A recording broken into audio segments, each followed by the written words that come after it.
Imagine standing in the shadow of the Great Pyramids, the golden sun blazing on the Nile, and the bustling courts of ancient Egypt alive with intrigue, ambition, and secrets. But behind the dazzling facade of the pharaoh's palace, a darker story unfolded.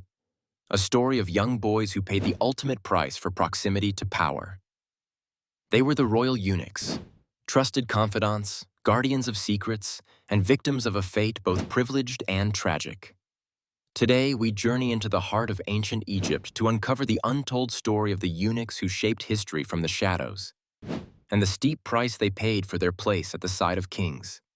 To understand the significance of eunuchs in ancient Egypt, we must first step inside the royal palace. Picture the grandeur: marble floors, towering columns, and walls adorned with hieroglyphs depicting gods and conquests. The palace was not just a home for the pharaoh, it was the nerve center of the kingdom, where every whisper could spark a war or seal a dynasty's fate. Amid the swirl of courtiers, priests, and foreign envoys moved a quiet force: the eunuchs. They were the invisible architects of power, trusted with the most sensitive tasks: managing the treasury, serving as intermediaries between the pharaoh and his subjects, and overseeing the inner sanctum of the royal harem. Their loyalty was prized, but it came at a terrible cost.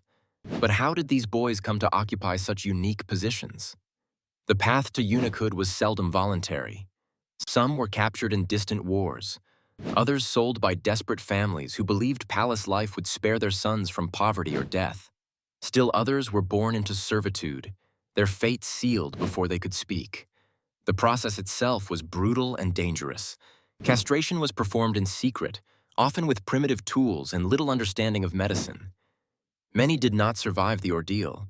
Those who did bore lifelong scars: physical, psychological, and social. The loss of manhood set them apart, but it was this very difference that made them valuable to the pharaohs. Why did Egypt's rulers place such trust in eunuchs? The answer lies in the volatile world of palace politics. In a court rife with ambition and rivalry, eunuchs represented a paradox. They were both insiders and outsiders. Unable to father children, they posed no threat to the royal bloodline. This made them ideal for roles requiring absolute loyalty: overseeing the harem, managing the kingdom's wealth, and acting as the pharaoh's eyes and ears. Their unique status allowed them to move between different spheres of the palace, gathering information and influencing decisions in ways ordinary courtiers could not. In many ways, the eunuchs were the ultimate survivors, navigating a treacherous landscape with cunning and discretion. Life as a royal eunuch was a study in contrasts. On one hand, they enjoyed privileges beyond the reach of most Egyptians: fine clothing, private quarters, and access to the highest echelons of power. They dined with nobles, advised the pharaoh, and sometimes amassed considerable wealth. Yet, beneath the surface, their lives were marked by isolation and stigma. Eunuchs were often objects of suspicion and mockery, neither fully accepted as men nor as women. Their inability to form families of their own left many longing for connection, while the constant scrutiny of palace life meant that even the smallest misstep could prove fatal. Health issues, both from the castration and the stress of their roles, plagued many eunuchs throughout their lives. Despite, or perhaps because of their unique position, eunuchs were central to some of the most dramatic episodes in Egyptian history. There are tales of eunuchs who wielded immense influence, manipulating succession disputes, brokering secret alliances, or exposing royal plots.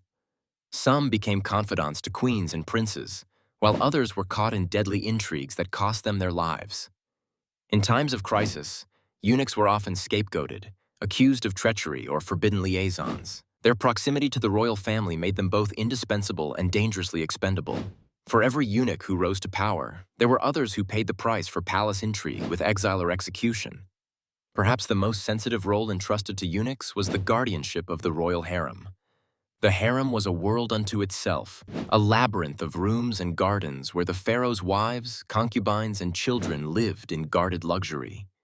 Eunuchs controlled access to this inner sanctum, enforcing strict rules and ensuring the pharaoh's lineage remained unchallenged. But the harem was also a breeding ground for jealousy, ambition, and rumor. Stories abound of eunuchs accused of conspiring with royal women, or of being punished for suspected indiscretions.